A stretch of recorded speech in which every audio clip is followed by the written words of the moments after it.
Yan, so hello everyone, it's me again, Kuya Daniel, your TNBS driver for today. So operator din tayo at the same time, pero isang unit lang ang meron tayo.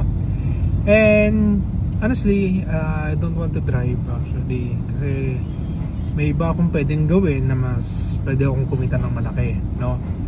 So actually kakaresign ko lang din sa company na pinapasukan ko, so I'm not connected with this, ha. So nagkataon lang na kailangan kasi nakapolo ka, medyo pogi kang tignan kapag ikaw ay TNBS driver, okay? So magpapagupit lang tayo, medyo makapal na yung buhok natin.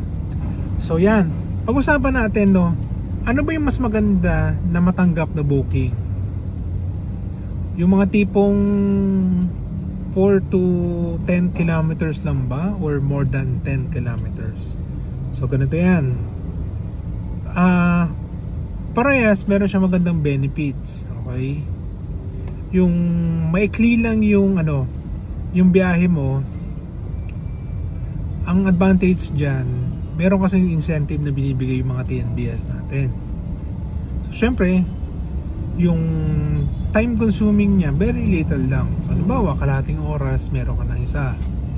So kung makabiyahe ka ng 10 sa isang araw, o sa very short period of time, mas maganda kasi may hit mo yung quota ni TNBS, okay?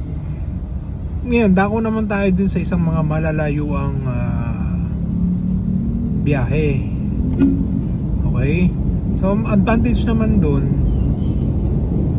isang biyahe lang o dalawang biyahe lang, nasa 1,000 plus na kagad yung pwede mong kitain, okay?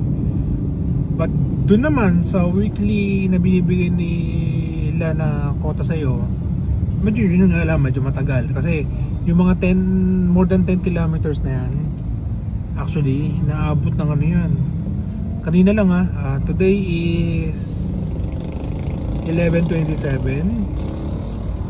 And ang grabe, all 2 hours kami nasa biyahe. Sinundo ko lang siya sa may Pasig, bandang Rosario, hinatid ko sa UST. 2 hours ang inabot, from 4 o'clock to 6:30. 2.5 hours pa pala ang biyahe ko. So medyo lugi tayo sa gas nun. So yung kumikita naman tayo, pero yung kita natin nababawasan due to gas consumption. So bibigyan ko rin kayo ng tip para medyo makatipid kayo sa gas consumption, okay? So another video yan pagkatapos na to. So again, both meron tayong positive dyan sa part na yan, and may mga syempre disadvantage ng konti lang. Pero yung disadvantage na yun, hindi mo naman ikabababa or whatsoever.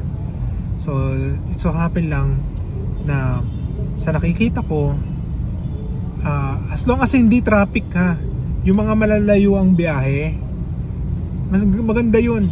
Kahit malayo yung biyahe, kahit umabot pa tayo ng Tagaytay, kahit kung pupunta ka naman ng Tagaytay ng binag-book sa'yo ng alas 12 ng gabi, pupunta ka ng Tagaytay, di baka makuha mo na ng less than 2 hours yun, and kikita ka pa kahit pa paano, di ba? So may mga bookings naman din doon na natatanggap, yun nga lang, hindi ganun kadami, pero at least pwede kang makakuha ng booking doon pa, okay? So malay mo, baka makontrata mo pa yung yung kausap mo, pwede pa, di ba?